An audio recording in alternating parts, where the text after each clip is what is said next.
Hi, Shane. Congratulations on this big project. Hi, thank you very much. It was a blessing to be a part of, honestly. You know, La Usurpadora is a classic in Latin culture. How familiar were you to the story? I was very, it really, honestly, it really worked out for my character, Chad, because I had barely heard of it, rough, but it was Chad's usually clueless, so it helped me to be sort of clueless going into this. I did as much research as I can, and I know it's huge in the culture, and it had many different reiterations, and I was able to see some, and I love the story, and it was something that I knew. Sometimes you just get a feel, and I kind of had a feel that even though this was not, even though I'm born and raised in Louisiana and then also raised in Los Angeles, California, I still had this feeling with this whole other culture that this could be something special, especially with its history. So the story's great. It's timeless. And it was kind of a no-brainer when they came to me. For those that are going to be watching, how would you introduce your character? He's not the good guy. I would say I played Chad, and Chad is a very wealthy. I'm trying to think of the nicer terms to put it, or nicer words, but not a great guy. Probably born and raised in Miami. Very superficial. Very all about his money, his car, his fast cars, his women, things like that. So for me, I never really played a role like that. It was kind of fun to do, and a little bit over the top, which was also fun to do. One of the usurpadoras, well, not the original usurpadora, knows who he is. So it's kind of like her choice, right? Very true. Yeah.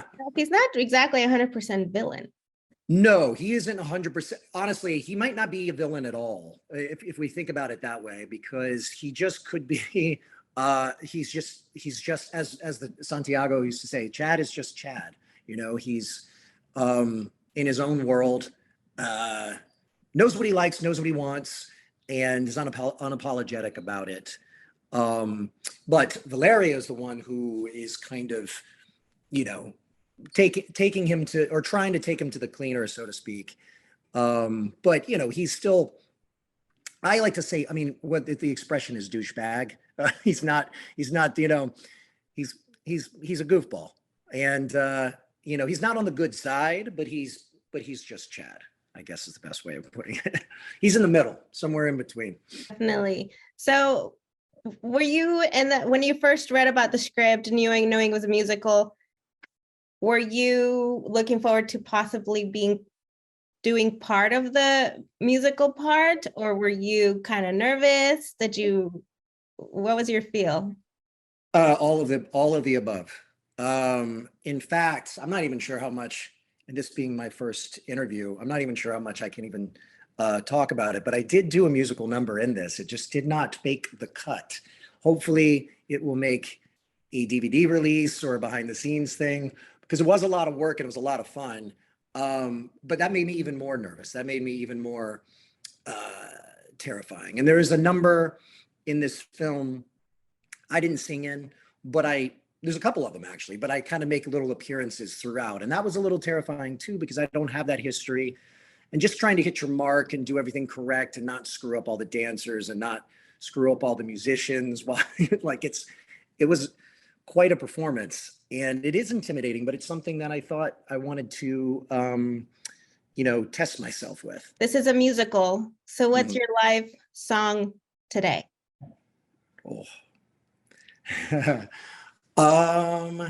Like if I'm in the singing in the shower, like if sure. I'm just today, how you feel? Hey, well, I could say "Living La Vida Loca," since that was a song I actually sang in this movie that people may not see. I would go with that. Great. Well, thank you for sharing. Thank you for your time. Congratulations. People are pretty excited about La Usurpadora the musical. I know I was, and enjoyed it. Oh, good. I'm excited too. Thank you so much. Thank you.